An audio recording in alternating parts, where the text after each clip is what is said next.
वहीं पर सुनाई दे रही है। पाकिस्तान विश्व समुदाय के सामने गिड़गिड़ा रहा है और कह रहा है कि हिंदुस्तान को और हथियार खरीदने से रोका जाना चाहिए।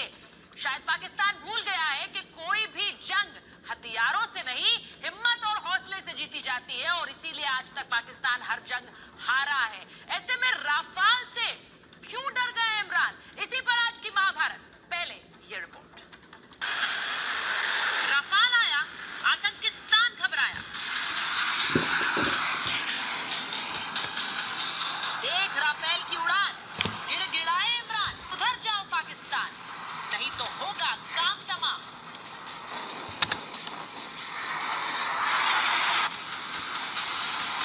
हिंद के आसमान में राफाल की इस उड़ान ने पाकिस्तान में कोहराम मचा रखा है। राफाल के आने से बौखलाया पाकिस्तान एक बार फिर दुनिया के सामने गिड़गिड़ा रहा है। आसमान का बाहुबली आज हिंदुस्तान की सरजमी पर उतरा। नाम रफाल और काम दुश्मन को चित करना। राफेल भले ही हिंदुस्तान आया है, लेकिन चर्चा पूरी दुनिया में है, चीन और पाकिस्तान में भी है, क्योंकि आसमान के इस बाहुबली को टक्कर देने वाला कोई भी विमान न चीन के पास है और न पाकिस्तान के पास है। और इसीलिए आज हम कह रहे हैं कि आज हिंदुस्तान चीन और पाकिस्तान से मजबूत हुआ। इसी पर Mahabharat. The institute for defence studies and analysis से जुड़े एक विश्लेषक मानते हैं कि कोई भी लड़ाकू विमान कितना ताकतवर है, ये उसकी सेंसर क्षमता और हथियार पर निर्भर करता है। मतलब कोई फाइटर प्लेन कितनी दूर तक देख सकता है और कितनी दूर तक मार कर सकता है। जाहिर है इस मामले में राफेल बहुत ही आधुनिक लड़ाकू विमान है। भारत ने इससे पहले 1997-98 में रूस से सुखोई खरीदा था। सुखोई के बाद राफेल खरीदा जा रहा था। 20-21 साल के बाद ये डील हो रही है, तो जाहिर है इतने सालों में टेक्नोलॉजी बदली है। वो कहते हैं कि कोई फाइटर प्लेन कितनी ऊंचाई तक जाता है, ये उसकी इंजन की ताकत पर निर्भर करता है। सामान्य रूप से फाइटर प्लेन 40 से 50 हजार फीट की ऊंचाई तक जाते हैं, लेकिन हम ऊंचाई से किसी लड़ाकू विमान की ताकत का अंदाजा नहीं लगा सकते। फाइटर प्लेन की ताकत मापने की कसौटी हथियार और सेंसर क्षमता ही है। एशिया टाइम्स में रक्षा और विदेश नीति के विश्लेषक इमैनुअल स्कीमिया ने नेशनल इंटरेस्ट में लिखा है, परमाणु हथियारों से लैस राफेल हवा से हवा में 150 किलोमीटर तक दाग सकता है और हवा से जमीन तक इसकी मारक क्षमता 300 किलोमीटर है। कुछ भारतीय पर्यवेक्षकों का मानना है कि राफेल की क्षमता पाकिस्तान की F-16 से भी ज्यादा है। तो क्या भारत पाकिस्तान से इस लड़ाकू विमान के जरिए युद्ध जीत सकता है? IDSA से जुड़े एक विशेषज्ञ का कहना है कि पाकिस्तान के पास जो फाइटर प्लेन है वो किसी से छुपे नहीं हैं। उनके पास J-17, F-16 और मिराज हैं। जाहिर है कि राफेल की तरह इनकी टेक्नोलॉजी एडवांस नहीं है, पर हमें ये समझना होगा कि अगर भारत के पास 36 राफेल हैं, तो वो 36 जगह से ही लड़ाई कर सकते हैं। अगर पाकिस्तान के पास इससे ज्यादा फाइटर प्लेन होंगे, तो वो ज्यादा जगहों से लड़ाई करेगा। मतलब संख्या मायने रखती है।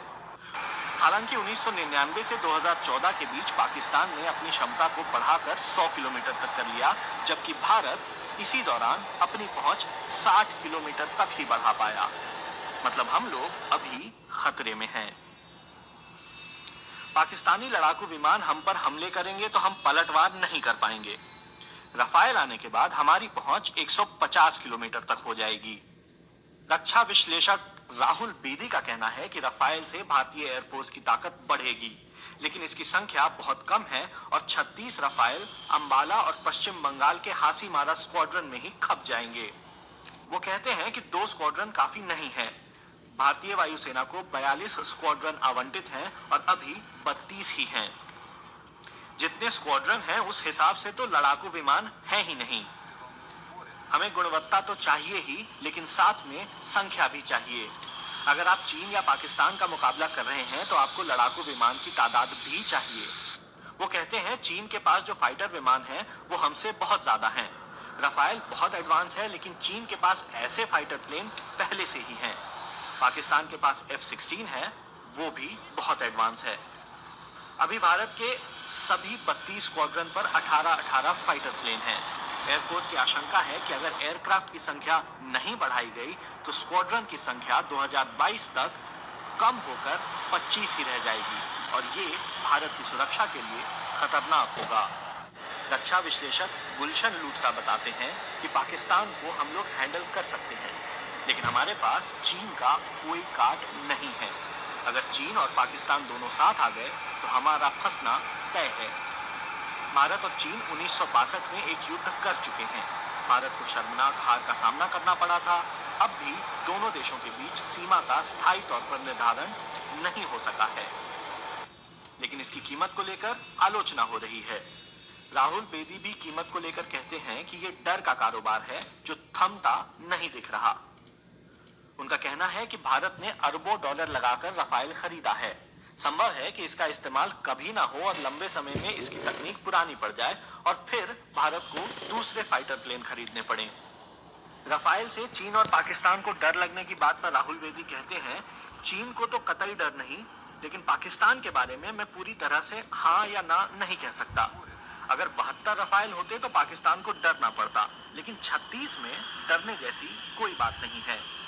बेदी के मुताबिक 2020 तक पाकिस्तान के भी 190 फाइटर प्लेन बेकार हो जाएंगे। अगर पाकिस्तान चाहता है कि वो 350 से 400 की संख्या बनाए रखे तो उसे भी फाइटर प्लेन का सौदा करना होगा।